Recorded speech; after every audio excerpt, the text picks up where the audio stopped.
Amigas y amigos de Radio La Tacunga, tengan ustedes un cordial saludo. Quiero ser enfático en este comentario al decir que respaldo todas las acciones que el gobierno ecuatoriano emprende en su lucha contra el crimen organizado, pero que rechazo tajantemente los actos de represión y de tortura que hemos visto en las últimas semanas.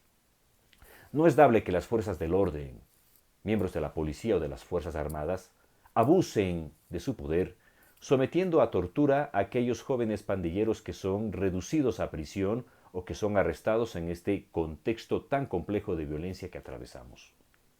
No es dable ver a miembros de la policía y del ejército reduciendo a patadas, golpeando con machetes las espaldas de jóvenes que son obligados a cantar mientras lloran, o ver a un chico a quien se le obliga a borrarse el tatuaje de su pecho utilizando viruta metálica mientras canta. Estos son actos de tortura, y hay que decirlo con todas las palabras. Tortura, vulneración de derechos humanos, atentado contra la dignidad de las personas. En la guerra contra las mafias, ni la policía ni el ejército tienen carta blanca para actuar de manera tan brutal como lo están haciendo. No se puede responder a la brutalidad de las mafias con la brutalidad del Estado. No se puede responder a la violencia de las pandillas con la violencia del Estado.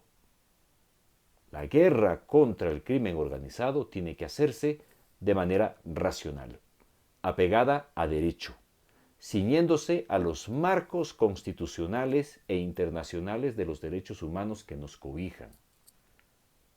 No podemos volvernos criminales al luchar contra el crimen organizado. No podemos vulnerar los derechos de las personas al luchar contra el crimen organizado. No podemos cruzar la línea que nos convierte en sociedad civil para transformarnos en un grupo de personas que tolera, justifica y hasta celebra estos actos de tortura contra personas, muchos de ellos jóvenes, que quizás han sido reclutados por las mafias porque no tenían otra opción en su vida. Si el Estado, si el gobierno, si la sociedad baja su puerta al ánfor y les niega una serie de oportunidades, ¿en dónde, pues, podrían estos jóvenes reclutarse para llegar a hacer algo en su vida? Sabemos que de manera distorsionada son seducidos por estas bandas y por estos grupos. Pero muchas veces todos ellos han caído y se han convertido en carne de cañón precisamente porque la sociedad les dio la espalda.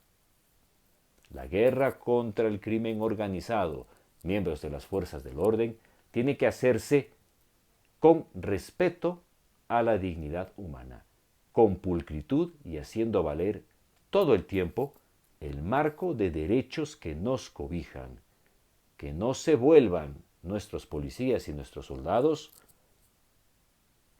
criminales ante la necesidad de combatir el crimen, que no se vuelvan torturadores de aquellos que ahora, jóvenes pandilleros y delincuentes, han decidido formar parte de bandas y de grupos delictivos, y que no nos muestren ante la sociedad actos de represión que algunos no tardan en justificar, en defender y hasta en glorificar.